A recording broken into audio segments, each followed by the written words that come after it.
So good evening, everyone, and thank you for joining the Alexandria Library for tonight's talk, Land Back, the Movement for Indigenous Rights and Decolonization in the Americas. My name is Megan Zimmerman, and I'm an adult services librarian with the Alexandria Library, and I'm very happy that we've been able to reschedule with Dr. Campbell for this event. Tonight's presentation is through the generous service of George Mason University Speakers Bureau. This event is being recorded, so if you would like to share this or review it later on, it'll be made available on the Alexandria Library's YouTube page. If you have questions for tonight's presenter, you can post those in the chat as you think of them, and then we'll have time at the end of the presentation to get to those.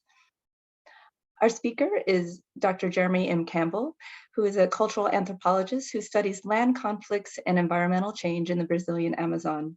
His research explores Indigenous practices of ownership and belonging, of how Indigenous practices of ownership and belonging are mobilized to counter socio-ecological devastation in the region.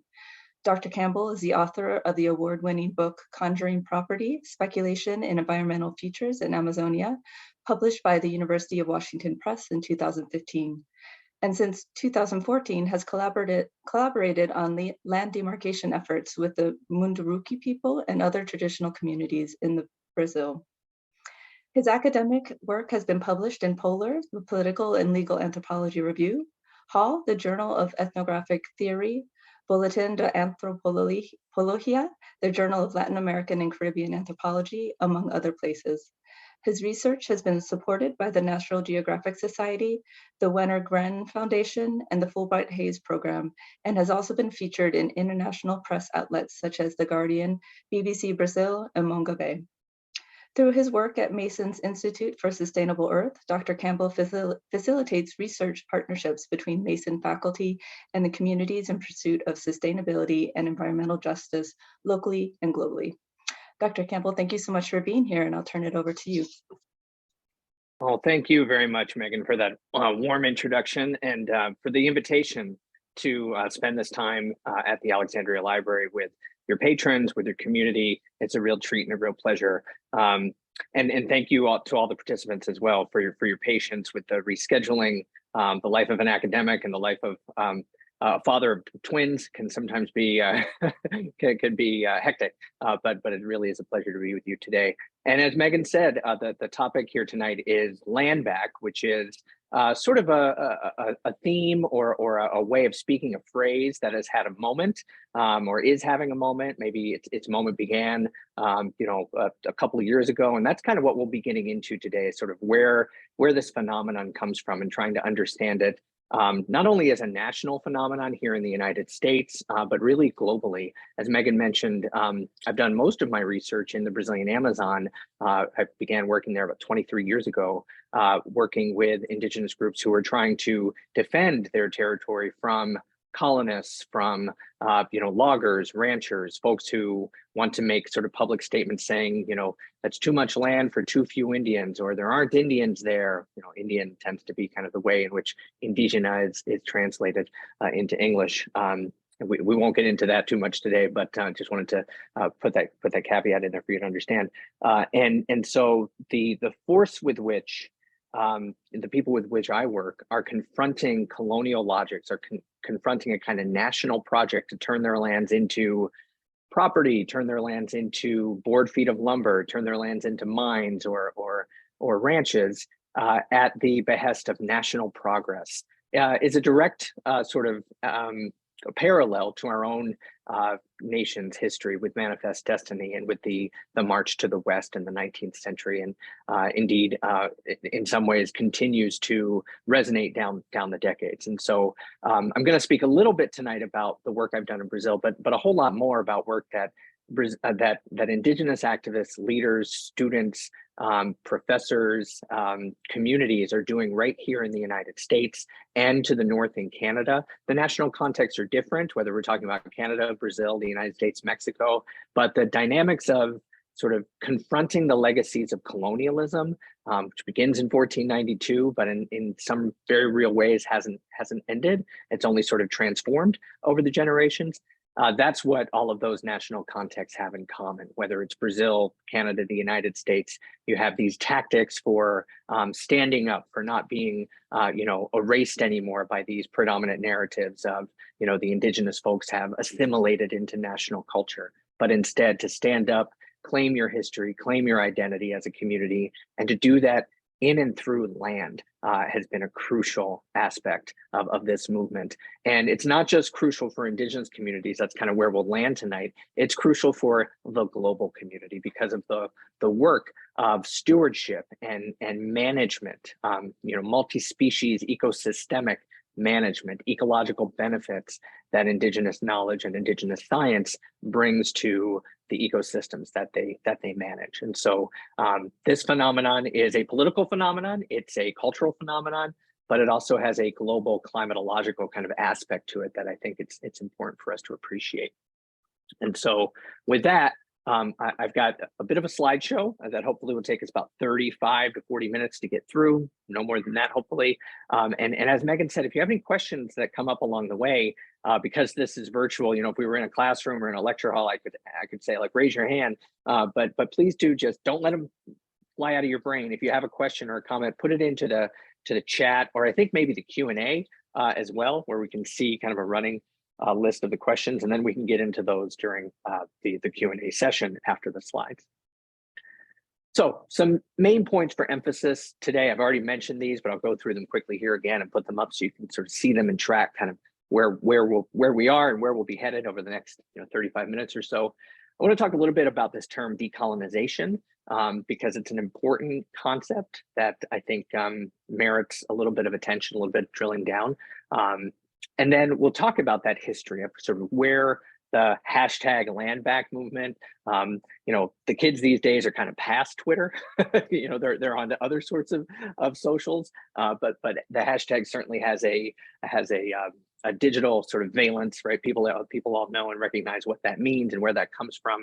And the land back movement actually did thoroughly emerge as a digital and also in real life sort of movement in the later part of the last decade, 2018, up through the present. So we'll talk about that history a little bit, situate it. Then we'll go through some examples of how land back is happening in various ways through various kinds of tactics and procedures and alliances with non-Indigenous communities, with researchers, with conservation organizations, with local governments, with national governments even, how through a variety of different methods, the same kind of outcome is achieved of the restoration of Indigenous control, authority, or management of ancestral lands, be it in the heart of the Brazilian Amazon where I work, or be it in the Commonwealth of Virginia, where I've also been privileged enough to have some connections built and some co-produced research relationships with the Chickahominy, Upper Mattaponi, and Rappahannock nations, who are doing just this. They are restoring their historic land base. And it's part of a, again, global sort of larger movement that's going on.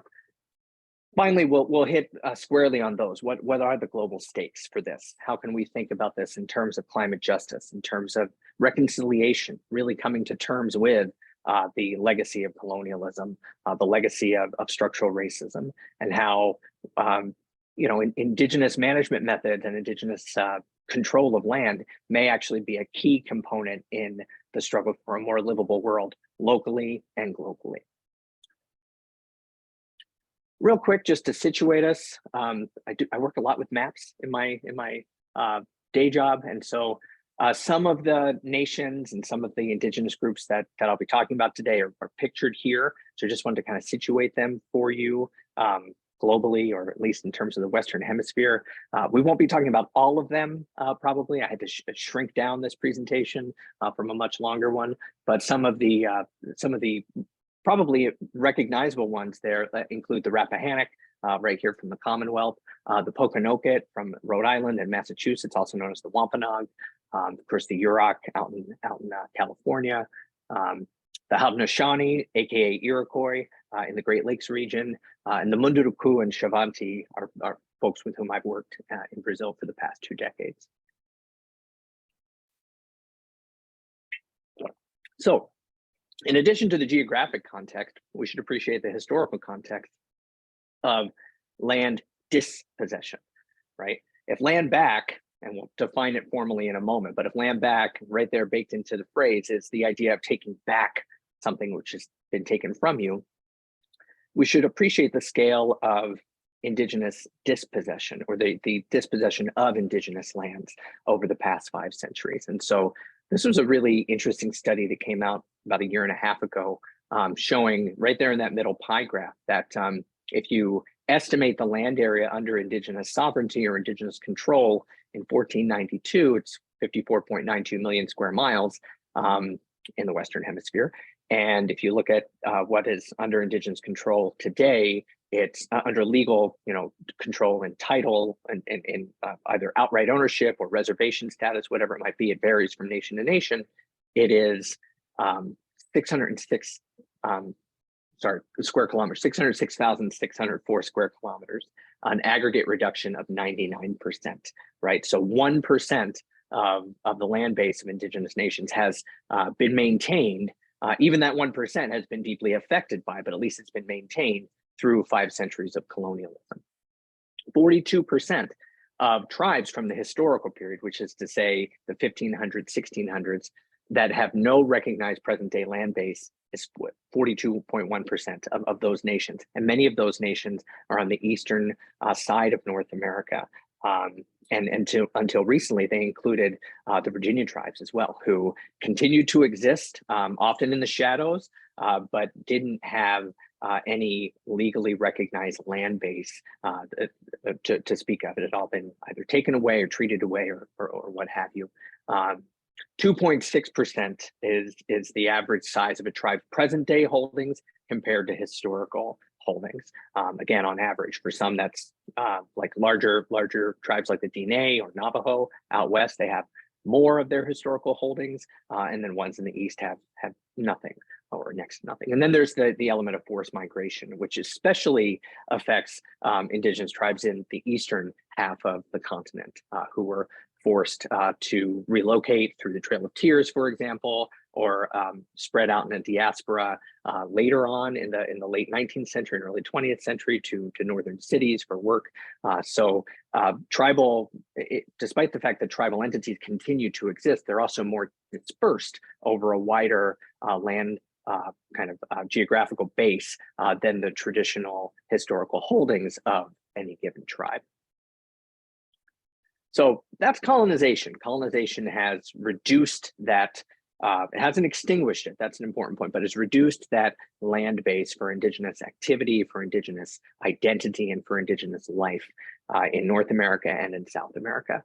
If we try to undo some of the effects of colonization, one of the words that we use as academics and sort of critical scholars is this term decolonization, to try to decolonize our mentality, start to see things as maybe not predisposed in the way that a kind of triumphal, like inevitable march west towards progress, manifest destiny, the great painting of Lady Liberty walking west across the fields, to really look critically at that and say, wait a minute, let's not maybe teach history that way. Let's maybe not think about history that way. Let's try to think of it from an Indigenous perspective.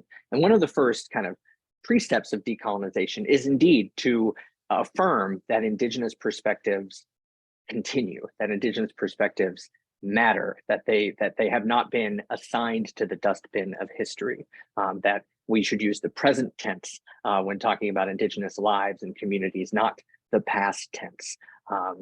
So some of the other sort of insights of this way of thinking of things from an academic perspective is interrupting what's called settler colonialism, the notion that Indigenous peoples have disappeared, or that we can only talk about them as assimilated into the systems of broader society, that they cease being Indigenous when they, for example, lose their mother tongue, right, or the ability to converse in something other than English or other than Portuguese, right?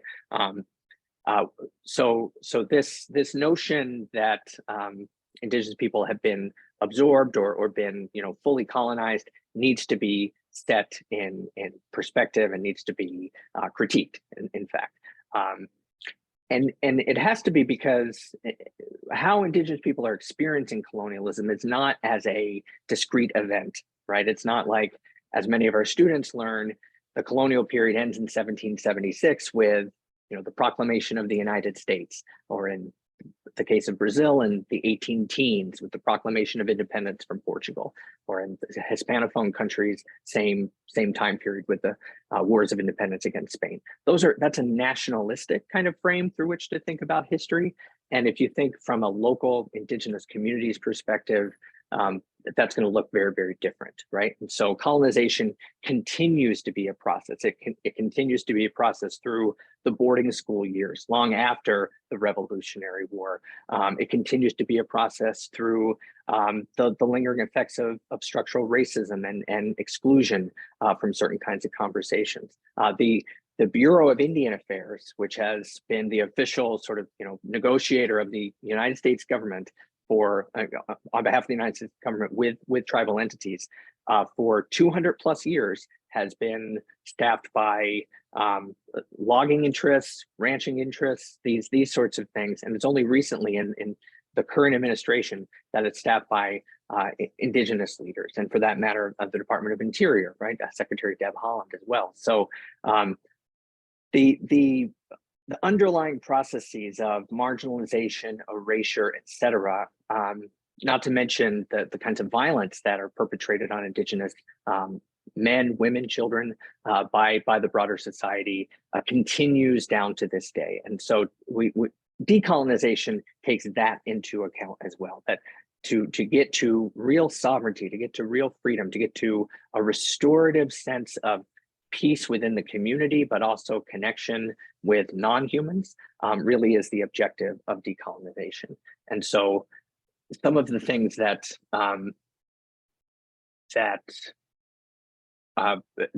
this framework points out that we tend to become comfortable with in our society is how we occlude or wipe out of the way Indigenous histories and even Indigenous contemporary communities. Many folks that I've met in Virginia, I've only lived here for 2 years, are really surprised to learn that there are Indigenous tribal communities, that they have not only survived, but thrived under the yoke of colonization, racial apartheid, Jim Crow, Racial Purity Act, all the sort of things that befell communities of color in this particular state. There's also the view that Indigenous lands can be seen as sacrifice zones. It's especially the case out west, where there are weapons test sites and uranium facilities on sacred lands. And then, of course, the overall paradisation and denigration of violence on Indigenous people. So these are the things that have really animated a leadership response and an activism response on behalf of Indigenous communities in the United States. And again, it's not only in the United States. The national context in Canada, Brazil, and other parts of the Americas are seeing this slightly differently because the histories and legal systems might be different, but the intergenerational trauma that has been passed down from many generations back related to violence, dispossession, the inability to tell one's own story, the inability to tell one's own history, the inability to have the freedom and ability and support to have ritualistic and sacred, process and ritual on land and with people. These have been felt down the generations. And so land back is many things, but what it is mostly is a response to this dispossession, to this taking of not just land, but the ability to chart your own way as a culture, as a community, and in terms of identity as well. So why land back, and where did this kind of come from? The citation here on this slide is the NDN Collective, or Indian Collective, who has been responsible for a lot of the art and a lot of the kind of really successful publicity around this particular phrase, land back. They're an interesting sort of activist and artist collective in the upper Midwest, based in Minneapolis, but also in the Dakotas. And again, artists, academics, Indigenous leaders, healers, et cetera, who have been kind of loosely affiliated with one another for years, actually, even before 2018, when land back kind of surged onto the scene. And they have sort of generational inheritances from the 1960s and 1970s American Indian movement, or AIM, which many of you may be familiar with as well. So it's important to define this. So what is land back? It is a broad-based movement that seeks to establish, or really reestablish, political and economic control by Indigenous peoples over the lands held traditionally by those communities prior to colonization, or prior to the breaking of treaties that were negotiated in good faith, but which the United States government has violated in one way or the other, depending on the context. So again, this emerges in the United States and Canada, but it really gets taken up and is inspirational, and in part inspired by broader connections with Indigenous struggles for land and recognition throughout the Americas. And it's not a leadered or a led sort of movement. It's not like, you might think of the civil rights movement having a figurehead out in front like Martin Luther King. It's a leaderless, loosely affiliated, series of events and connections between tribes. As their success over here, maybe some of those methods are being adopted over here with another tribal sort of land situation. But it is certainly, enough people are using this kind of language and starting to talk about these kinds of goals, like the ones you see on the right here, these calls to actions to circulate petitions, to have public events, calling on repatriation, calling on also increasingly rent back. So the idea is, okay, if we can get land back that has been taken from an Indigenous community, great. If we can't, well, how about you pay us some rent? So a rent back kind of phenomenon, which is in line with broader calls for reparations for slavery and other sorts of social justice movements that we've seen in the recent years as well.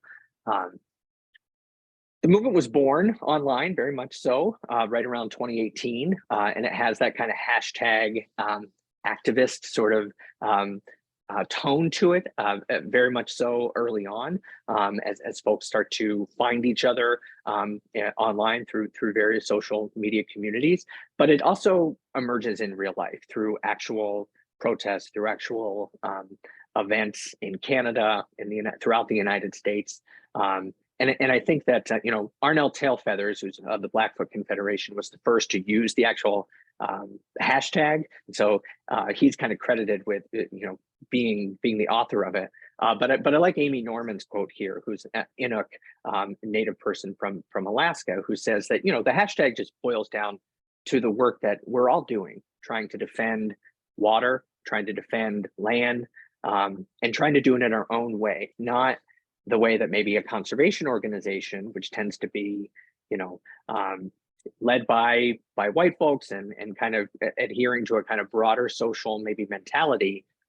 We're doing it our way, through our way of thought, through our way of making war, not literal war, but a kind of spiritual, righteous war, and through connecting to ancestors and connecting to non-human relatives within particular landscapes, and really having those relationships be the center of repatching livelihoods and repatching life, not just for Indigenous communities, but for non-human communities as well. So there's a lot packed in there. It is sometimes easy to kind of distill it down to just a hashtag, and maybe also say, well, that's just like easy activism, easy talk. But it's been and I don't say that about land back uniquely. There's a lot of hashtag things that maybe can start to feel a little easy, as if all we're talking about is kind of posting in 140 characters. But it distills a lot of interesting philosophical, religious, social, and political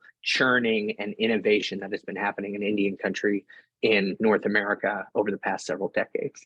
And some of that can be seen actually in the antecedents and in the predecessors for land back, like the American Indian movement's occupation of Alcatraz from 1969 to 1971.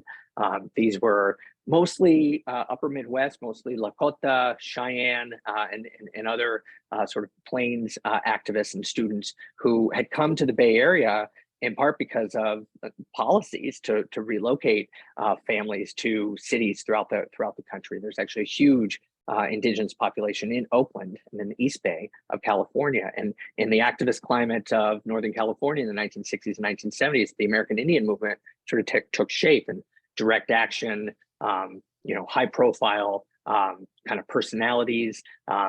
These were some of the tactics through which kind of broader recognition of the plight of indigenous peoples in the United States were sort of germinated.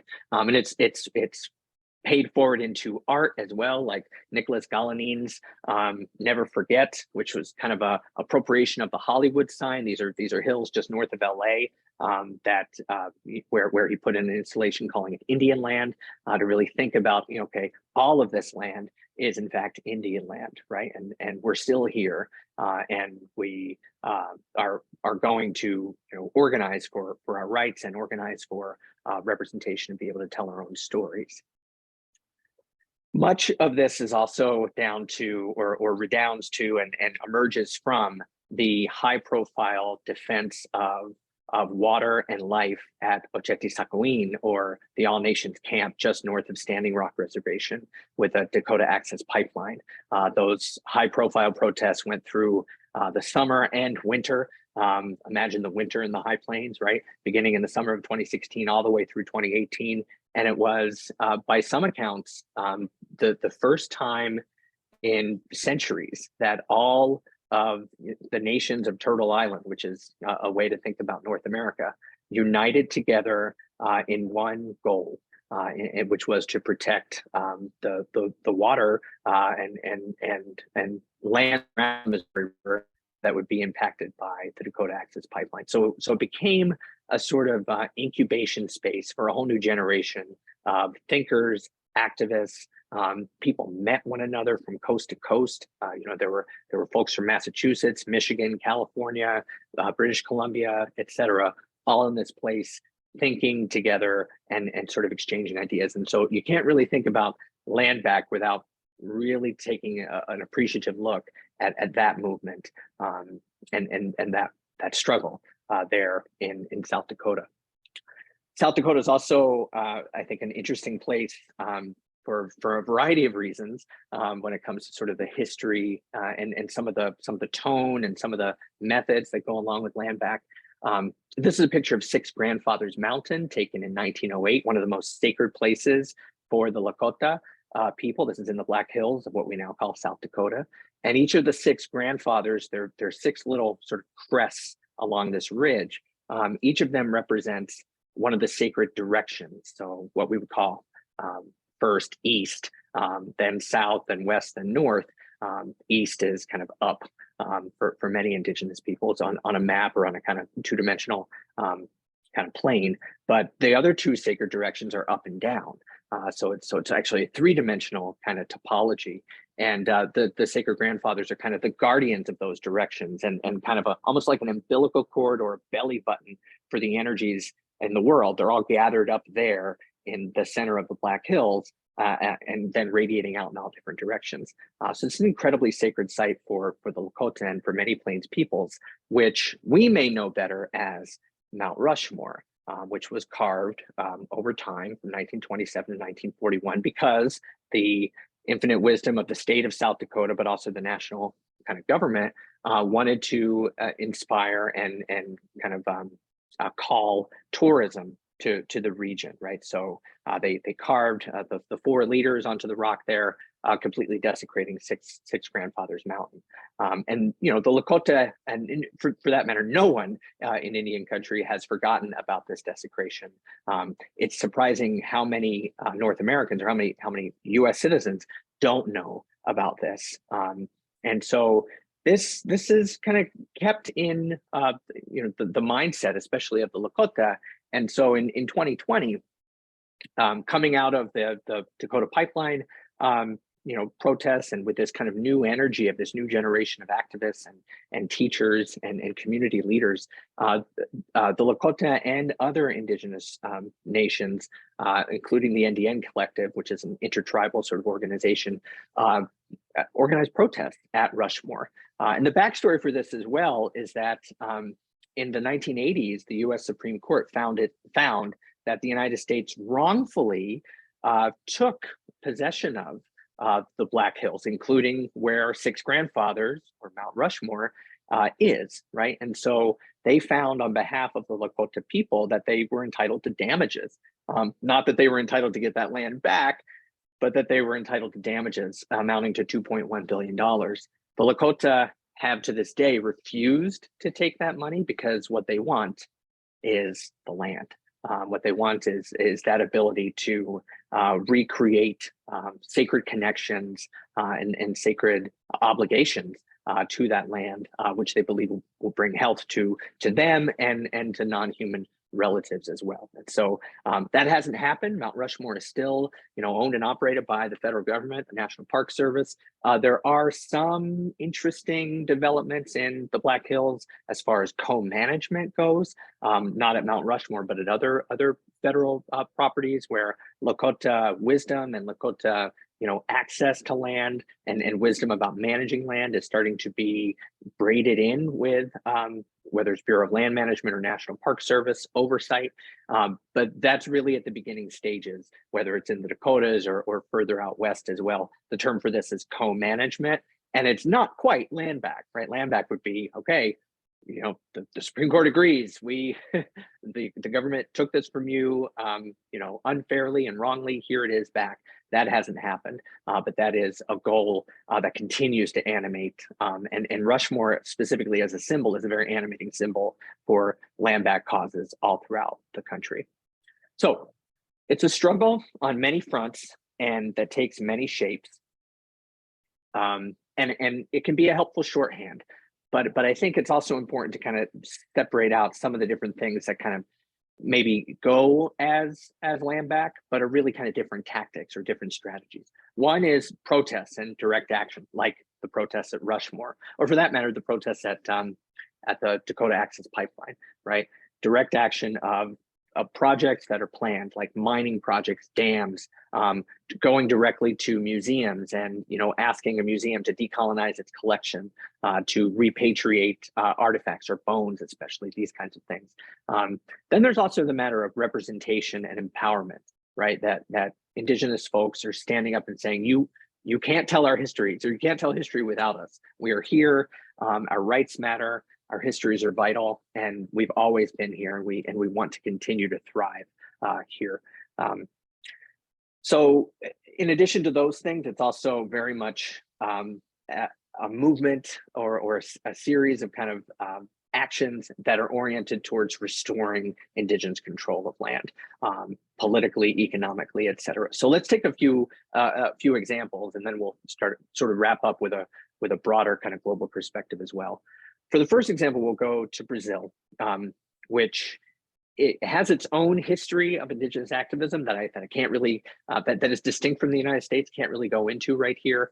But the overall contours of colonial power and dispossession are very similar. And so the Xavante were forcibly removed from their traditional territories in the 1950s and 1960s by agricultural expansion. In the 1990s, most of those farms had failed.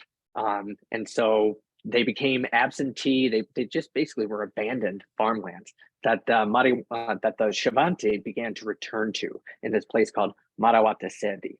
And they began to return to and began to basically heal the land that had been just decimated and destroyed by mining or by agriculture and ranching. But they didn't have the title to the land. The title was still held by those farmers who had gone off to other places, other cities, other farms.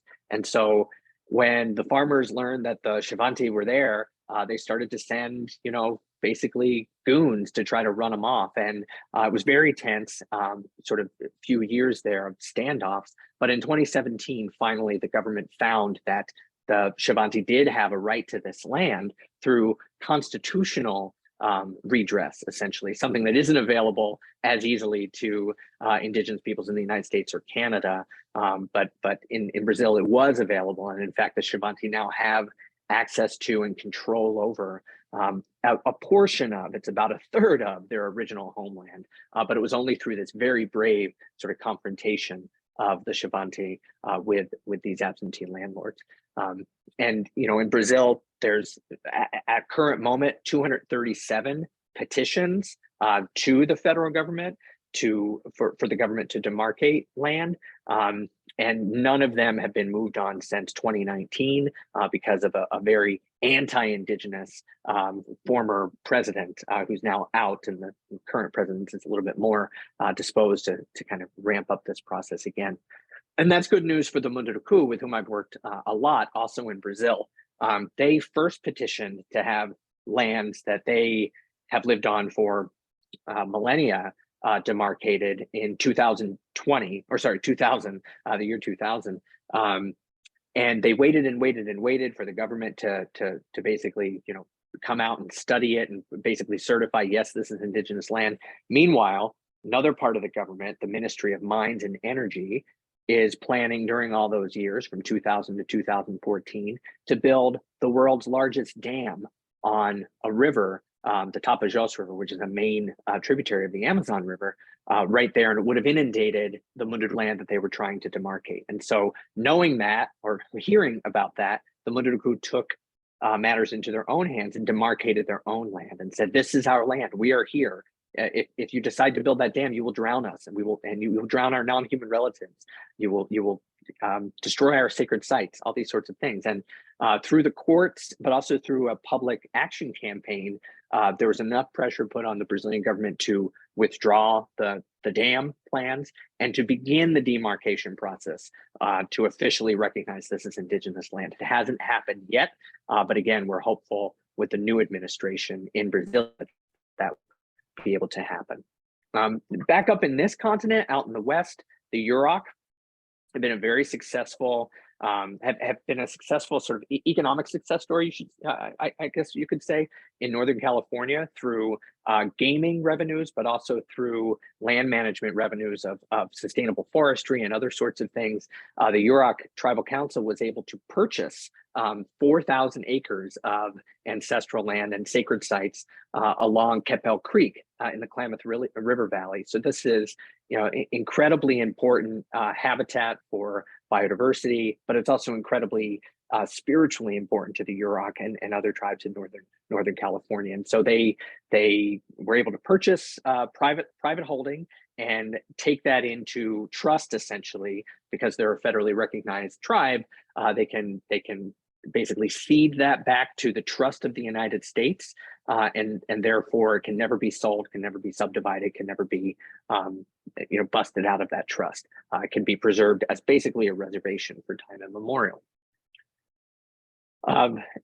Also in North America, but on the east side, just north of us, a few hours up in Rhode Island and southeastern Massachusetts, are the Pokanoket, which is the name of the tribe who originally welcomed the Pilgrims, as it were, in 1620, part of the Wampanoag Confederacy, but the Pokanoket were the head tribe and kind of controlled that area. They were decimated by King Philip's War and by being sold into slavery and kind of a broader diaspora, but there's still a core of Pokanoket, tribal members in the region and throughout North America and even in Bermuda, who continue to maintain strong ties to the land. And their most sacred area, which is a place called King Philip's Chair, or Patumtuck, it's the quartz sort of rock formation that you see on the left of this slide, is owned by Brown University, elite private, Ivy League university, who is in negotiations with the Pokanoket about land back and about management of that site. It's a unique and special geologic and environmental site, but it has this historical and cultural significance as well. And it's part of a 400-acre complex that Brown owns, in which the Pokanoket are very, very keen to restore control over and ownership of. And I think that's, we're not quite there yet, but I think we're headed in that direction. And so that's an interesting sort of thought experiment to think through what other institutions, not just universities, but museums, governments, et cetera, might be able to do along these lines if the conditions are right for land back, for repatriation, for co-management, whatever it might be. And in the greater Chesapeake region, where we are, there are quite a few Indigenous groups. Here in the Commonwealth of Virginia. There are 11 state-recognized Indigenous tribes. 7 of them are also federally recognized. We can't really get into the distinction between those two. It's a distinction with some important differences, but we'll leave that to the side. And then on the north side, or the north and east side, there's the Nanacoke, the Piscataway, the Naswaiwash, and other state-recognized, no federally recognized tribes in Maryland, but several state-recognized tribes and bands. And one of the key things that a federally recognized tribe can do is it can, as the Yurok did, and as many have done all throughout North America, a federally recognized tribe in the United States can acquire land and then have that land be taken into trust, which essentially allows for direct sovereignty of the nation, of the tribal nation, over that land. That land can't be taxed by a local municipality. It can't be taxed by a state. Indigenous nations in the United States, in our Constitution, enjoy nation-to-nation status with the federal government. And so any lands that constitute reservations, reserves, or trust lands are the lands of exclusive jurisdiction of those tribal entities, those tribal nations. So they can come with their own water quality standards, land and conservation standards, often in partnership with other non-tribal entities, but it's really a wonderful avenue through which sovereignty, repair, restoration, all these kinds of things can begin to crop up through land that is reacquired. And so many Virginia tribes are on that journey right now, most notably, perhaps, at least in terms of kind of the press that it's gotten, Bones Cliff, sacred site to the Rappahannock and other members of the Powhatan Confederacy, was repatriated to the Rappahannock. I'm sorry, it's along the Rappahannock River and is now under the control of the Rappahannock Indian tribe as of just this past year. There's a couple different parcels, and over the last few years, they've been sort of cobbling them together through collaborations with conservation organizations who in some cases have lent technical expertise, in some cases have lent money or given money, not lent money, but given money to purchase these areas, which will then again be eventually granted into trust with the United States government. Here's a quick just rundown. This is not exhaustive, but it's somewhat up to date in terms of especially the top part of here, this list here of Virginia tribes who, since 2018, when federal recognition was acquired for 7 of the tribes, the Monacan, Rappahannock, Chickahominy, Eastern Chickahominy, Pamunkey, Nansemond, and Upper Mattaponi, many of those have, since that time, acquired sizable chunks of land within their traditional territories. Many already had lands, but they were lands held in fee simple. They were lands that, they essentially, when an elder died, maybe they donated a small parcel of land to the tribe. Now, though, through strategic collaborations with non-Indigenous partners, they're starting to build a broader land base, 1,165 acres for the Chickahominy, 1,400 for the Rappahannock, et cetera. Still a fraction of what they controlled 400 years ago, to be sure.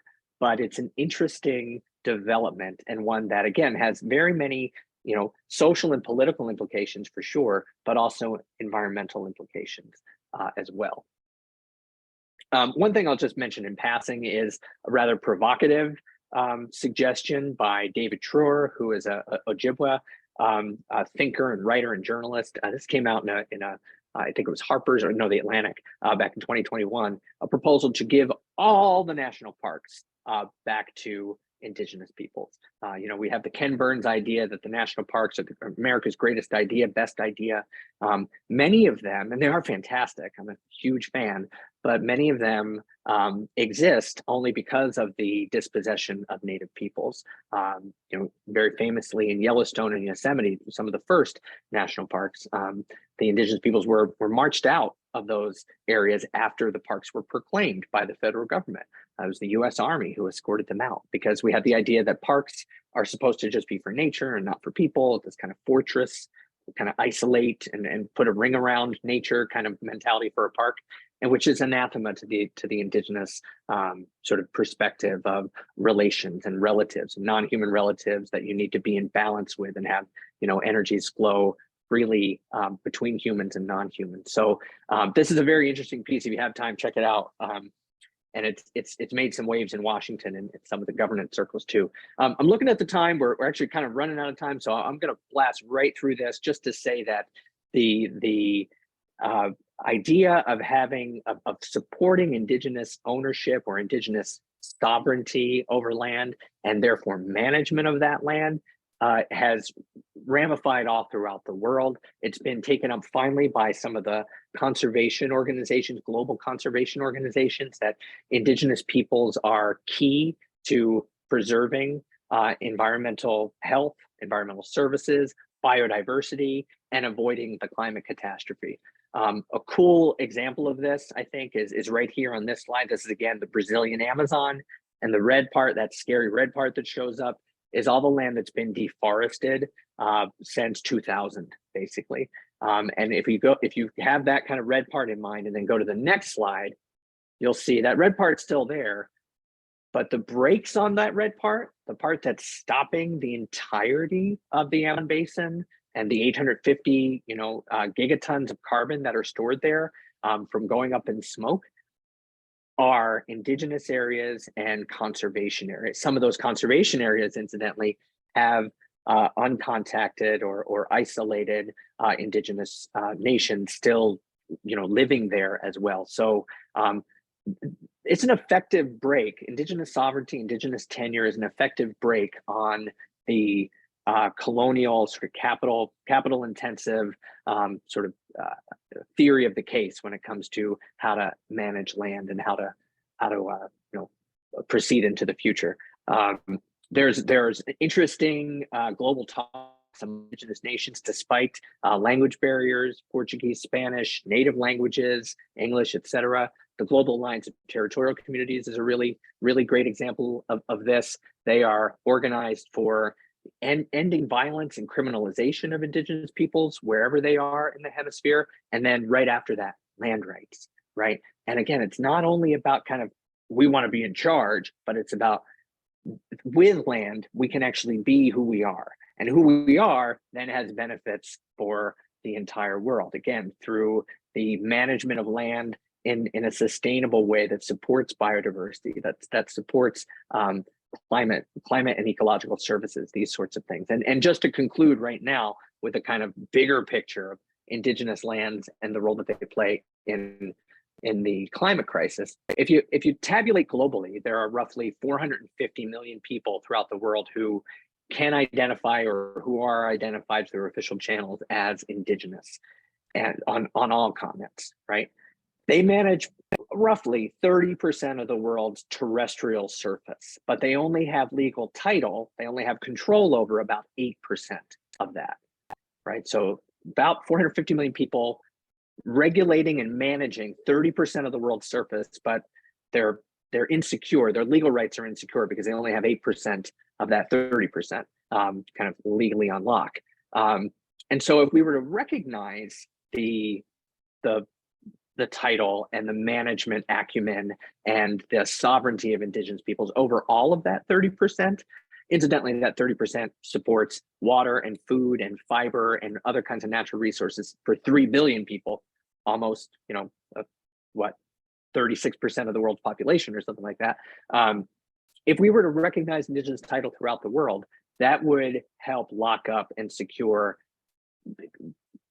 gigatons of carbon on a per annum basis, and it would certainly lead to more beneficial outcomes when it comes to human rights and social development in some places in Latin America, in North America, in sub-Saharan Africa, and in Central Asia, where in rural areas those are really problematic areas, right? The social and political rights of indigenous people. So this again is reverberating nationwide, worldwide. There was an international consortium at COP26 in Glasgow, and at every COP since then, and every COP before then, and it's resulted in some really interesting, high-level discussions in the UN and the IUCN, which is the conservation meetings, and you start to see big countries, big thinkers start to really pay attention to this. I mentioned Secretary Holland in the United States, which is a fantastic achievement. In Brazil, with the recent re-election of former President Lula da Silva, he maintained his campaign promise to begin a new secretariat or a new ministry of Indigenous peoples, first ever in the history of the nation, and appointed a land-back leader, Sonia Guajajara, as the first minister. She's actually right here in this picture in Glasgow. So she's from the movement. She's from the community as well, but now she's at the highest apogee, the highest sort of halls of power in Brasilia, and that matters quite a bit. The fact that Deb Haaland is at Interior, right in DC, that matters quite a bit. And it's become the sort of virtuous cycle of communities expressing themselves and actually being heard when they're sitting across the table from government, whether it's local government. Sometimes that's still hard.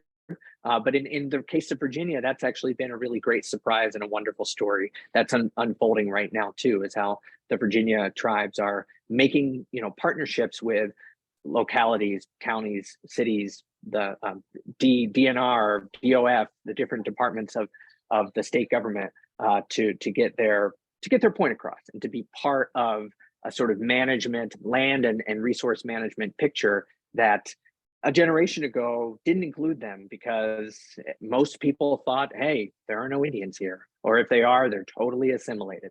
So decolonizing that mentality and then embracing, not thinking reactively like, okay, you just want to take all our land, all the American land, but instead thinking in terms of partnerships and in thinking in terms of, okay, what does this mean to have this claim to land, to have this relationship, identity, relatives who are non-humans. It can be an incredibly rich kind of conversation, and they're happening from the local to the global level now. So I went a little faster than I wanted to, and probably took too much time, but here's the final point. I wanted to give the last word to a climate leader and a scholar, Potawatomi scholar, Dr. Kyle Powis-White, who says, there's no real climate justice unless Indigenous peoples are leaders in an urgent energy transition away from fossil fuel dependence. We didn't talk much about that, but you can see a rich vein of thought kind of going off in that direction too. Indigenous peoples, Dr. Powis-White says, Indigenous peoples are among the most adamant of societies in terms of taking action to address climate change. And so why wouldn't we take advantage of that and really, take a moment to learn from our Indigenous partners, our Indigenous brethren, kin, on how to manage better relationships with the planet as we move forward. And I think land back is really a wonderful way to begin to have those conversations and a spear towards the future as well. So with that, we can open it for questions. That's my email right there, jcampb30@gmu.edu. I'd love to talk with you about any things that may have been provoked by this talk, hear your own stories, or answer questions offline as well via email.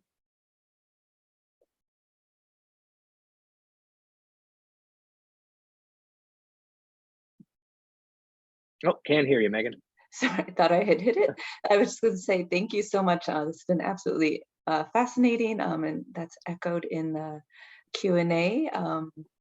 Really appreciate Karen, appreciates what you've shared. Yeah, thank you, Karen. I guess while we're waiting for questions to come in, one question I had was, those of us who are learning about what is happening, who may be allies or not part of these nations, what are ways that we can support this effort, or just learning about it? What is it appropriate for us to be doing? That's a great question. Yeah. And I think it can start literally in your backyard. It can start literally wherever you find yourself, right?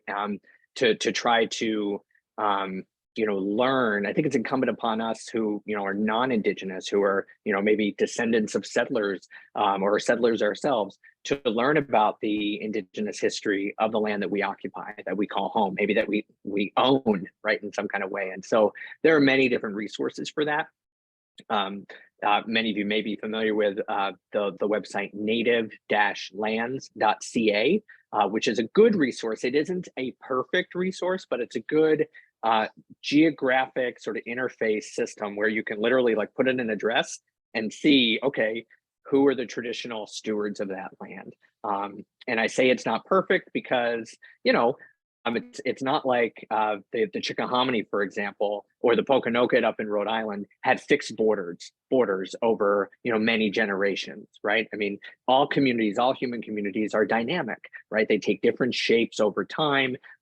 Some polities are absorbed into other polities, bands versus tribes, all of that can get pretty complex for the uninitiated. But native-lands.ca is a good place to start, right? Because it can show you, okay, right here in Fairfax, oh wow, Manahoac, greater Algonquin sort of lands, right? Algonquin being a sort of set of related languages that were spoken from the tidewaters of Virginia all the way up to Nova Scotia, right? In the 16th century and 17th century at first contact, but then for years before that too. And so you can begin to sort of identify who the peoples are, and are, not were, but are. That's an important point. And then begin to learn a little bit more about if you're really fascinated by language, there's really interesting ways to think about knowledge and language base for Indigenous for Indigenous occupation of lands. The Potomac, of course, Potomac is an Indigenous word, Rappahannock as well, right? So you can begin to just adjust your viewpoint and start to see, oh wow, Indigenous people are here, their words are here, the people are here. And of course you can look up any of the Virginia tribes and learn a lot about them from their own websites. And then the next step I think would be to go to a powwow, and learn what the community is all about. There are powwows all throughout, starting Memorial Day this weekend. There's going to be one down in Upper Mattaponi in King William County, Virginia, all the way through early October is powwow season. And so that's really a way to begin to make those relationships, begin to really get a sense of what the people are all about. I could go on, but I think those things start local, right? Start right where you are and really start and have an open mind to really learn about what's going on now, right? Great, that's wonderful, thank you. We do have a question from Mary Beth. She says, are there any online classes we can find to deepen our knowledge beyond this meeting? That's a great question, Mary Beth. I imagine there are. I can't think of any off the top of my head though, so I might have to get back to you on that. That said, I think that some of the tribes are really, really great when it comes to making content, right? And so the content that I just delivered, and we'll have this video posted, is from the perspective of a non-Indigenous settler academic who's worked in many different places, but is an outsider and can make, maybe because I'm an outsider, some generalizations. That's one perspective. It's really different to have like a Diné or Lakota elder talk about the importance of land on YouTube. That exists, right? And you can sort of find it on YouTube. You can find it by going to the tribal websites, and seeing that perspective, I think is way more important actually than my perspective, because another thing that we have to deal with is breaking out of the kind of, okay, the university is the best place for authority on Indigenous people. Right? Indigenous people have authority over their own stories, their own knowledges, etc. We are guests on Indigenous land. We are collaborators who have to, trade in the currency of trust to build up that trust, right? And so I think, unfortunately, there aren't like organized classes, where you could see like a Diné person one day, Lakota the next day. That would be fascinating if that someday would come together. But those are the the scholars, those are the knowledge holders, and increasingly they are accessible online, and have lots of materials, whether they're books or videos, lectures, webinars, etc. So I think IndianCountryToday.com is a good place. It's sort of a go-to news slash kind of deep form journalism. It isn't just like USA Today. It's got some real kind of deep reporting and some thoughtful stuff on there, and it covers all of the Anglophone, so US and Canada Indigenous communities, basically. In IndianCountryToday.com. There are also a lot of good podcasts out there. There's one that I just finished called American Genocide, which is from Illuminative is the name of the company. Like illumination, but instead of nation, it's Illuminative. And American Genocide was a great podcast that covered the relocation and boarding of Indigenous students in boarding schools in the late 19th and early 20th century in the United States and Canada. And so very important and relevant history for us to be aware of, as many graves have been uncovered at residential schools in Canada and the United States recently. So there's reconciliation, there's reparation, there's truth telling that needs to happen. And a lot of that's happening in kind of popular media, very accessible media. So not just in the university space.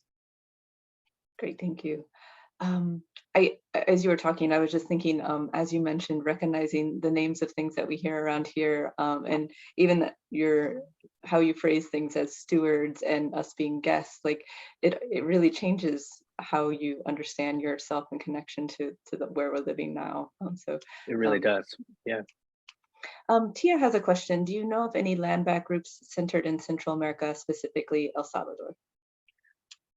Tia, that's a great question. I don't. Central America is fascinating, right? Because the contexts are so different from Guatemala in the north, where Quiche and Quechua Maya, have reserve status, but also have kind of almost on the Mexican model, kind of a ejido, sort of a corporatist kind of model. So that's in the north, and then down south in Panama and the Darien Gap, you have the Kuna and other Garifano peoples, as well in Honduras, who have established reserves. El Salvador, to my knowledge, I don't think there are reserves, but there is a strong indigenous movement, and so I wouldn't be surprised. I haven't checked, and maybe you and I can connect offline if you have some information there. I wouldn't be surprised if there were attempts to actually assert a kind of indigenous identity, because one of the things that's happened, especially in Latin America, and we have a little bit less than this in the United States, although we have interesting racial politics, especially in Virginia, but in Latin America, there's been this overarching nationalistic dream of miscegenation, of coming together from European, African, and indigenous stock to make one new racial kind of amalgam, and everyone gets cast into that in the national myth. Now, of course, it's a myth because you look at Brazil, you look at Mexico, the political class have all been white, straight descendants from Europe, be it Portugal, Italy, Spain, etc. And the working class have been mostly de-tribalized indigenous peoples, especially in Mexico and Guatemala, and in southern Brazil and other places like that, right? So this idea of kind of, the lump that where we've all got mixed up, people have been pushing against that and saying, no, I'm not, your run-of-the-mill Mexican person, or your run-of-the-mill, I'm gonna push against that kind of nation-making myth and reassert my identity as Taino in Puerto Rico, or as Guarani in southern Brazil, which in southern Brazil, the Guarani still have and retain kind of connection to language and to kind of deep culture, but others have lost it. It doesn't make them less indigenous though, because they're asserting and reasserting that connection, and sometimes that reassertion comes through the call for land, the call for recognition, but also the call for a place to rebuild those connections. So I wouldn't be surprised if El Salvador were having some of that interesting work too. And again, if you know anything about that, Tia, I know you were asking me if I knew. I don't. I have a suspicion, but if you have any leads, I'd love to chat offline about that too. We don't have any more questions coming in, but I thought I'd just ask one more thing. This was much more hopeful actually than I was anticipating. Do you anticipate this kind of movement of recognition and a collaboration into the future? Um, I do, if for no other reason than there is a highly dedicated and wicked smart generation of young student Indigenous activists who are making common cause with lots of other, activists and wicked smart folks who represent other kinds of communities. So they're not going to be turned away. That said, I do I do think that if we invest hope in sort of the news cycle when it comes to social justice, that that's not gonna pay dividends. In other words, like it may have been fashionable, at a time to say decolonize this or Black Lives Matter, et cetera, but those things have kind of a shelf life and maybe get metabolized by the broader culture and kind of get disappeared or waved away, whatever it might be. Um, and Lambback as a hashtag might go that way, but the underlying kind of social and political currents that are bringing pride to Native youth, that are bringing consciousness of how histories have been mistold, right, in order to justify dispossession. That is new and that is lasting, and I think it's also it's happening with non-Indigenous allies as well too. So there may be a kind of fleeting, like, oh, that was last year's thing to care about when it comes to Lambback for you know the broader population, but the underlying goals are only going to grow, I think, and especially because, and this might be the hopeful part that you're picking up on. I actually think some of the deep pockets in the conservation community, in the environmental sort of justice community, are actually finally listening to Indigenous people, and so that's gonna continue to evolve, and create new opportunities and new problems in the future for sure too. Yeah. Well, Dr. Campbell, thank you so much. This has been such a wonderful evening. I've learned a lot, and I have much more to learn apparently. So I appreciate you bringing this to light, and sharing it with the Alexandria community. It was my pleasure, Megan. Thank you very much. And I hope everyone has a wonderful holiday weekend. Thank you. Great, thank you. Good night, everyone.